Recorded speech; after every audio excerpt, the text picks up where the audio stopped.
Ang purpose ng Papa Bear is immediate positive interaction, no? So, yung mga bata na na-expose sa crime at sa accident, nobody nobody's thinking of them. Nobody is caring about their emotion, eh. Pero dahil pulis tayo, tayong unang-unang darating doon, dumarating nga ang pulis doon sa aksidente, sa crime.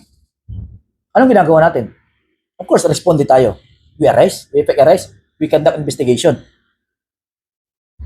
Pero sino ang tumitingin sa kanila? Hindi natin trabaho, hindi tayo DSWD. Pero nandun na tayo eh. Gobyerno tayo, di ba? Kaya nga, ang purpose ng Papa Bear is, yung pulis natin, dala niya na yung mga stop toys na donated ng publiko. No, dala niya na. Tapos, habang nag-iimbestiga yung kasama niya, o tapos na sila nag-responde, they're documenting everything, na-effect na yung arrest, or nakapag-responde na sa accident.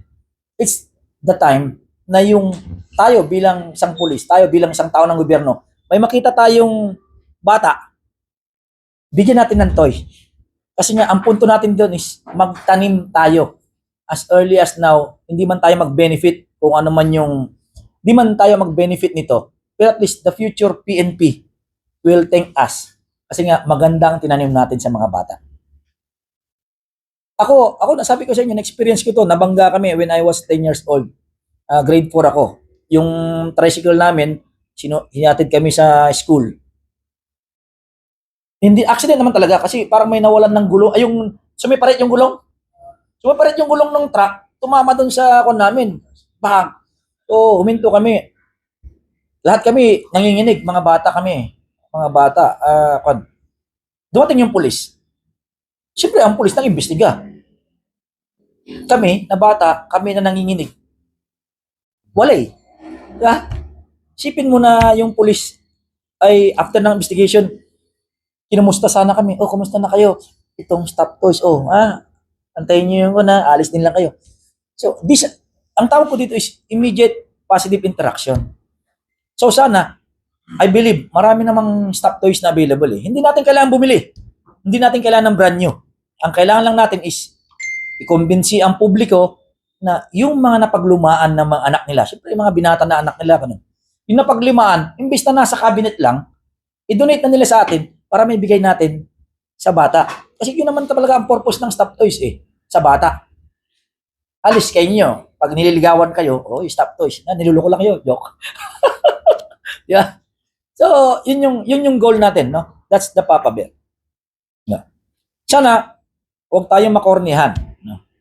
Ang request ko lang sa inyo, sana huwag tayong makornihan if we have some projects na katulad nito. In the first place, meron na ba? Meron na ba ang PNP nito? Meron na ba ang national government nito? Sino nag-iisip sa mga biktima ng na-expose sa crime and accident? Meron na ba? May nakita na ba kayo? Kasi kung sasabihin nyo sa akin na meron ng existing na project, hindi na tayo gagawa. Kopya na lang natin. So, we as a leader, especially sa level ko, bilang commander, if I see a gap, gagawin ko yung intervention para ma-achieve natin yung goal natin. Ano bang goal natin? A child-friendly antipolo o a child-friendly society. Paano tayo magsisimula? Sa school lang. Di ba napakaganda doon na pag-responde natin yung U-box ng mga pulis natin o kaya nasa mobile. Di ba? Nandun mga stop toys. Donated. Hindi natin binili. Donated. Kailangan ma-share natin sa public na yung ibibigay nila is mapupunta sa tamang tao, which is yung mga bata na exposed sa crime. Crime and accident. That's Papa Bear. I've been doing this nung happy pa ako ng Pusurobio. Effective yun. Ginawa namin to sa Cebu, nung kasagsagan ng drug war. Pagpasok ng mga operatiba, after a week, pupunta naman yung mga pulis natin. They give. So, hard hand, soft hand. Gera, hilot. Ganon din sapat sa atin. After natin na-operate, ano na? Diba? Wala. Yun yung pinaka kanang Papa Bear. Yun yung very purpose ng Papa Bear.